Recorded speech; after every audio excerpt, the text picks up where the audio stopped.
Mutual fund investments are subject to market risks. Please read all scheme-related documents carefully. This video is for education only, not financial advice. Consult a financial advisor before investing. An AI-generated voice used in this video.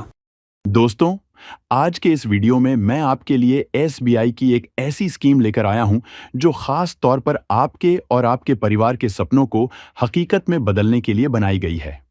इस scheme में अगर आप हर महीने सिर्फ 2,000 रुपए की SIP शुरू करते हैं, मतलब जमा करते हैं, तो कंपाउंडिंग के मैजिक से आप एक समय बाद एस्टिमेटेड 35 से 40 लाख रुपए तक का फंड बना सकते हैं, लेकिन यह मार्केट के रिटर्न पर निर्भर करेगा। दोस्तों, ये रिटर्न सुनने में आपको थोड़ा अजीब लग रहा होगा, लेकिन इसके पीछे एक स्मार्ट स्ट्रैटेजी काम करती है और उस स्ट्रैटेजी को समझने के लिए आपको ये वीडियो पूरा देखना होगा। इस वीडियो में हम आपको बताएंगे कि यह स्ट्रैटेजी क्या है, कितने समय तक निवेश करना होगा, कितने प्रतिशत रिटर्न की हम उम्मीद कर सकते हैं और इसमें कितना जोखिम है। तो चलिए वीडियो शुरू करते हैं, पर उससे पहले आपको बता दें कि यह वीडियो केवल एजुकेशन पर्पस के लिए है। इसे कोई निवेश सलाह न समझे। और साथ ही हम आपको बता दें कि ये एक म्यूचुअल फंड स्कीम है जो बाजार जोखिमों के अधीन होती है और इसमें रिटर्न मिलता तो है, पर कितना मिलेगा वो फिक्स नहीं होता। रिटर्न कम भी मिल सकता है और ज्यादा भी। दोस्तों, जिंदगी में हर इंसान के कंधों पर कुछ ना कुछ बड़ी जिम्मेदारियां होती हैं और इनमें सबसे अहम जिम्मेदारी होती है अपने और अपने परिवार के सपनों को पूरा करना। चाहे वो अपने बच्चों की पढ़ाई हो, उनकी शादी हो, खुद का घर हो, जो हर मिडिल क्लास इंसान अपने लिए देखता है। लेकिन इन सपनों को हकीकत में बदलने के लिए चाहिए होता है एक बड़ा फंड। इसीलिए अपने और अपने परिवार के सुनहरे भविष्य के लिए सही समय पर सही स्कीम में पैसा लगाना जरूरी हो जाता है, जिससे आपका 1,000, 2,000 जैसा छोटा छोटा निवेश एक समय बाद एक बड़ा फंड बन सकता है। आगे हम आपको एक कैलकुलेशन की हेल्प से समझाएंगे कि किस तरह आपका 1,000, 2,000 का निवेश कितने साल बाद कितना ग्रो हो सकता है। तो दोस्तों, इस वीडियो को पूरा देखे चलिए। वीडियो शुरू करते हैं। उससे पहले इस वीडियो को एक लाइक कर दें। जैसा कि आप सभी लोग जानते हैं, एसबीआई एक सरकारी कंपनी है और यह लगभग 11 लाख करोड़ रुपए के म्यूचुअल फंड मैनेज करती है। वैसे तो एसबीआई के बहुत सारे म्यूचुअल फंड है, जिसमें आज हम सबसे popular mutual fund SBI health care opportunities fund के बारे में बताने वाले हैं। इस म्यूचुअल फंड के 6 महीने के रिटर्न की बात करें तो इसने 9% का रिटर्न दिया है। अगर हम इसके पिछले 1 साल की बात करें तो 12% तक का इसने रिटर्न दिया है। पिछले 3 सालों में 28% का एनुअलाइज्ड रिटर्न दिया है और पिछले 5 सालों में 21% का एनुअलाइज्ड रिटर्न अपने इन्वेस्टरों को दिया है। दोस्तों, अगर हम इस फंड के एनआईबी की बात करें तो इस प्लान का अभी जो एनआईबी चल रहा है वह है 495 रुपए। एनआईबी किसी भी म्यूचुअल फंड के यूनिट प्राइस को कहते हैं। दोस्तों, एसबीआई की तरफ से इस फंड को 1 जनवरी 2013 को लॉन्च किया गया था। इस फंड में अब तक करोड़ों लोगों ने 4,026 करोड़ रुपए इन्वेस्ट किए हैं।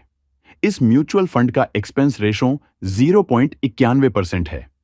इस म्यूचुअल फंड में अगर आप लमसम इन्वेस्टमेंट करना चाहते हैं तो मिनिमम 5,000 रुपए की इन्वेस्टमेंट करनी होगी। लमसम में मैक्सिमम इन्वेस्टमेंट की कोई भी लिमिट नहीं है। आप जितना भी चाहे इन्वेस्टमेंट कर सकते हैं। अगर आप इस म्यूचुअल फंड में एसआईपी शुरू करना चाहते हैं तो उसमें भी इन्वेस्टमेंट मिनिमम 500 रुपए मंथली का है। मैक्सिमम इन्वेस्टमेंट की यहां पर कोई भी लिमिट नहीं है। दोस्तों, अब आपके मन में सवाल होगा कि अगर हम इस म्यूचुअल फंड में पैसा लगा दें और अगर हमें 1 साल के अंदर इमरजेंसी सिचुएशन में पैसों की जरूरत पड़ जाए तो क्या हम इसे निकाल सकते हैं? तो इसका आंसर है यस, आप कभी भी अपने पैसे को निकाल सकते हैं। लेकिन अगर आप 1 साल के अंदर अपने पैसे को विड्रॉल करते हैं तो आपको 1% का एग्जिट चार्ज देना होगा। चलिए अब हम एक कैलकुलेशन करके देखते हैं कि कितने समय तक आप एसआईपी करेंगे तो कितने समय बाद कितने का फंड बना सकते हैं। उससे पहले हम आपको बता दें कि म्यूचुअल फंड बाजार जोखिमों के अधीन होते हैं और इसमें रिटर्न गारंटीड नहीं होते। दोस्तों, अगर हम इस म्यूचुअल फंड के 5 साल के रिटर्न देखें तो इसने 21% के रिटर्न दिए हैं, क्योंकि म्यूचुअल फंड में रिटर्न कम ज्यादा होते रहते हैं।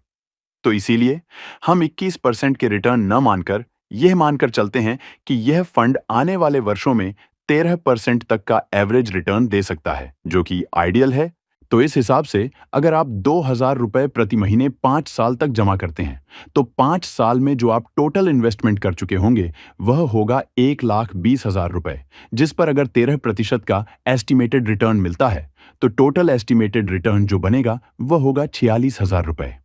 अगर इसमें हम आपकी इन्वेस्टमेंट भी जोड़ दें तो आपका टोटल फंड की वैल्यू एस्टिमेटेड 1,66,000 रुपए हो जाती है।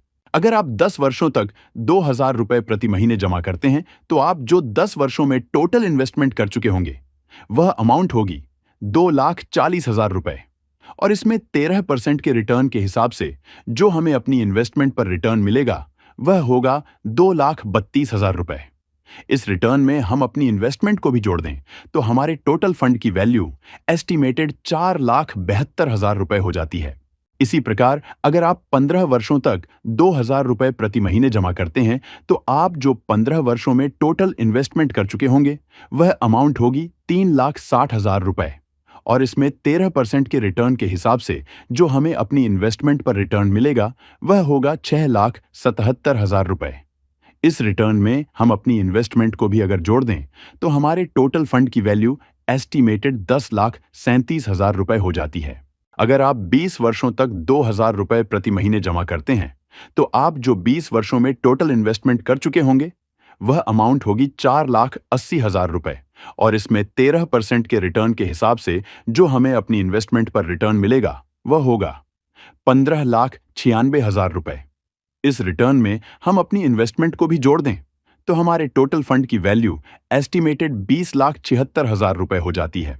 इसी प्रकार अगर आप 25 वर्षों तक 2,000 रुपए प्रति महीने जमा करते हैं तो आप जो 25 वर्षों में टोटल इन्वेस्टमेंट कर चुके होंगे वह अमाउंट होगी 6 लाख रुपए, और इसमें 13% के रिटर्न के हिसाब से जो हमें अपनी इन्वेस्टमेंट पर रिटर्न मिलेगा वह होगा 33,92,000 रुपए।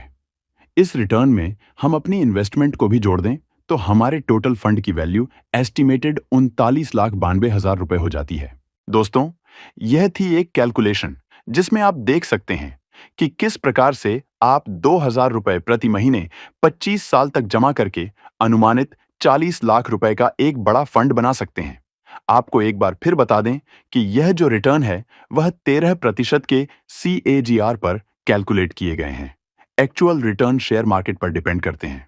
रिटर्न कम भी हो सकते हैं और ज्यादा भी हो सकते हैं। दोस्तों, जैसा कि हमने आपको बताया कि म्यूचुअल फंड में काफी रिस्क रहता है, तो अगर आप उस रिस्क को थोड़ा कम करना चाहते हैं तो आप गोल ओरिएंटेड स्प्लिट स्ट्रेटजी को अपना सकते हैं।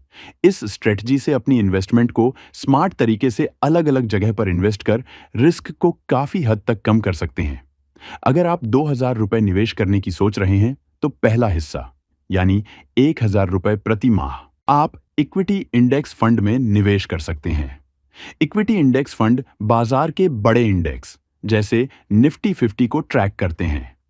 ये लंबे समय में अच्छा रिटर्न दे सकते हैं क्योंकि इनमें बड़ी और भरोसेमंद कंपनियां शामिल होती हैं जो आपके पोर्टफोलियो को ग्रोथ देने में मदद करता है। दूसरा हिस्सा 500 रुपए महीने आप मिड कैप फंड में लगा सकते हैं। मिड कैप फंड उन कंपनियों में निवेश करते हैं जो मीडियम आकार की होती हैं और जिनमें ग्रोथ की अच्छी संभावना होती है।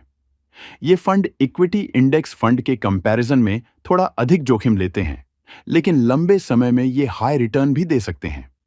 यह आपके निवेश को और तेजी से बढ़ाने में मदद करता है।